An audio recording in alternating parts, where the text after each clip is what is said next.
Hello friends, welcome back. In this video we are going to study the fifth section of coordination chemistry, that is the Pauling's valence bond theory. Okay, so in this we have to study the introduction of valence bond theory, then assumptions of valence bond theory, and then finally we have to study the various types of hybridization and their geometrical shapes. Okay, so in this second chapter, that is a coordination chemistry, which is having the section Pauling's valence bond theory, these are the points that we have to study the valence bond theory, that is the Pauling's valence bond theory. So let's start with this Pauling's valence bond theory. So first of all, we are having the introduction.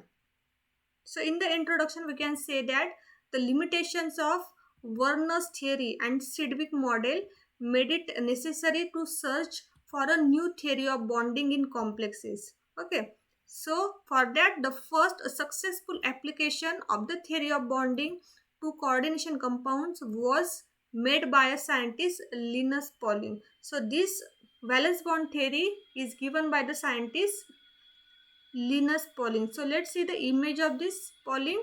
So this is the scientist Linus Pauling who has given the theory which is called as the valence bond theory or VBT. Here we can say that the Pauling's valence bond theory deals with the following important aspects. So the various aspects given by this valence bond theory are, the first aspect is that it consists of the electronic structure or the configuration of central metal atom or ion in the ground state. Then second aspect is hybridization of atomic orbitals of the central metal atom or the ion. The third one is bonding representation of complex molecule. The fourth one is shape of complex molecules.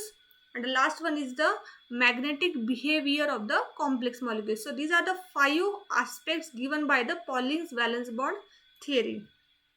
Then let's move on further the assumptions of valence bond theory. So the first assumption of the valence bond theory is that a central metal atom or the ion present in a complex provides a definite number of vacant orbitals, which are s, p, d and f, to accommodate the electrons from the ligand for the formation of coordinate bond. That means here we can say that to form a bond between metal and the ligands, the metal provides the empty orbitals and the ligand provides the filled orbitals, right? Then the second assumption is that the number of vacant orbitals provided by the central metal atom or the ion is the same as the coordination number of the metal. Means the number of orbitals or the vacant orbitals provided by the metal indicates or represents the coordination number of the metal. The third one is that each ligand must have at least one lone pair of electrons for the purpose of donation and to form a sigma bond. The third assumption indicates that the ligand must have the lone pair of electron. The fourth one is that the filled ligand orbital, which is having the lone pair, overlaps with the vacant hybrid metal orbitals to form a sigma covalent bond, or which is also called as a coordinate covalent bond. Okay, so here we can say that the metal is having the empty orbital, ligand is having the filled orbital. There is a donation of electrons from ligand to metal. That's why there is a formation of a bond and which is called as a coordinate bond. Then next assumption is that the metal electrons which do not take part in hybridization, they occupy the inner d orbitals and they are known as the non-bonding metal electrons, right? The sixth assumption is that in addition to sigma bond, it is possible that the pi bond may be formed. Now here we can say that there is a formation of the sigma bond between the metals and the ligand, in which the electrons they are donated from ligands to metal, in which we are having the sigma bond formation. But here it is also possible that the pi bond may be formed. How? If suitable d electrons of metal are present in orbitals which can overlap with the vacant orbitals of the ligands. Now in the sigma bond formation, what we have seen that the vacant orbitals are in the metal and the filled orbitals are given by the ligand. But when there is an opposite condition, that means the filled orbitals are in the metal and the empty orbitals are in the ligands. So the electrons, they are donated from metals to ligands, and in which we can say that there is a formation of pi bond. So this type of pi bonding here, it is known as back bonding. Okay. So from the knowledge of a number of unpaired electrons in the complex thus formed, it is possible to predict the geometry and the magnetic properties of the complex and vice versa. Right.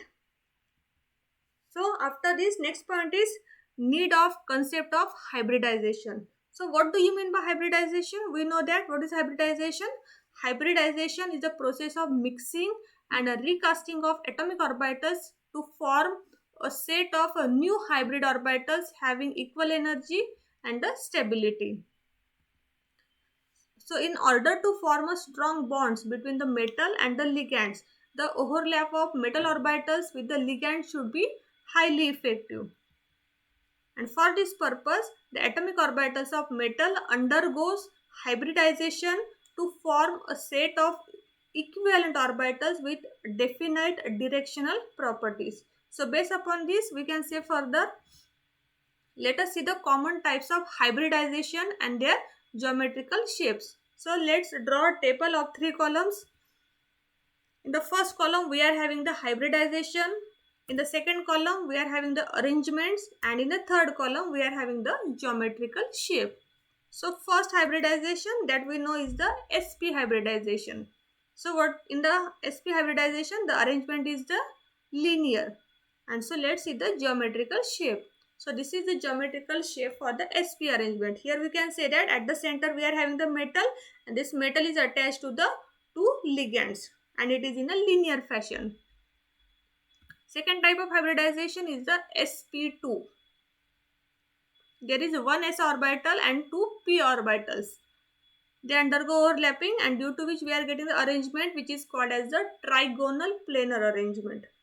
For the sp2, we are having the trigonal planar arrangement, and the geometrical shape is like this. So at the center again we are having the central metal atom, and it is surrounded by the three ligands, and they are in a trigonal planar.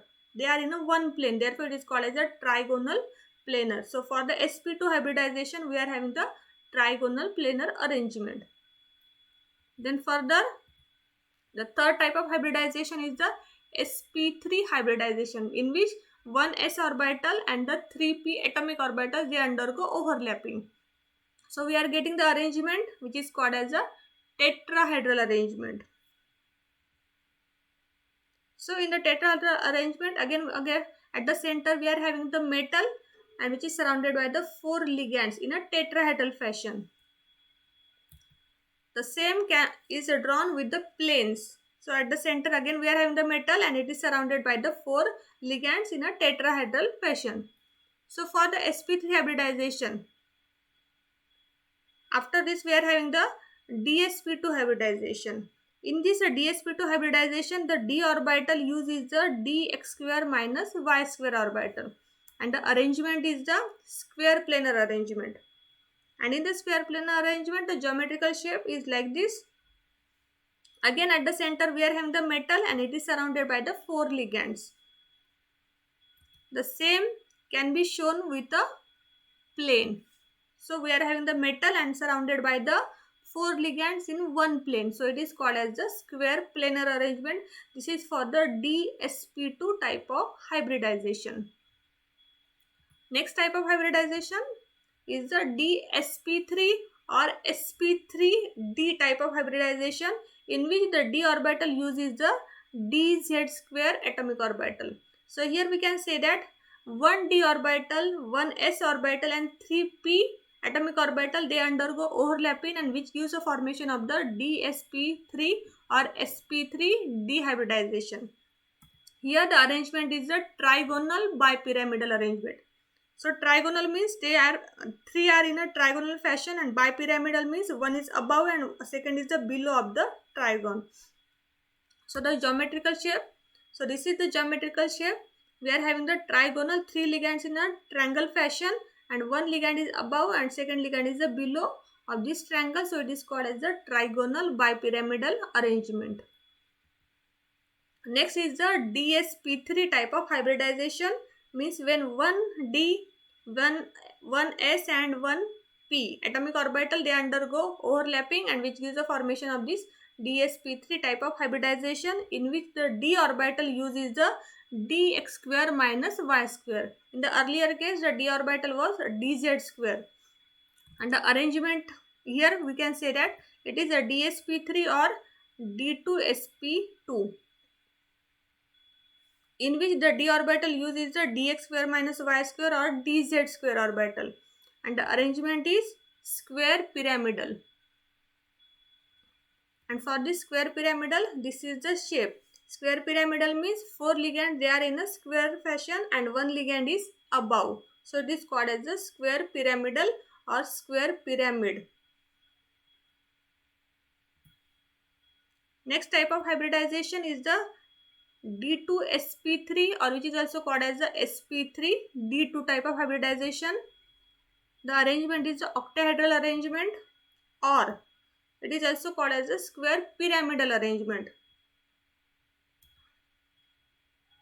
So for this octahedral arrangement, we are having 4 ligands, they are in one plane, then one ligand is above and the second ligand is the below. This is the same octahedral arrangement, but this is without plane. Again, we are having at the center a metal, and it is surrounded by the 6 ligand in a octahedral fashion. Therefore, it is called as the octahedral arrangement. So this is regarding the various various types of hybridization and their geometrical shapes. In the next video, we have to study the valence bond representation of complexes. Thank you.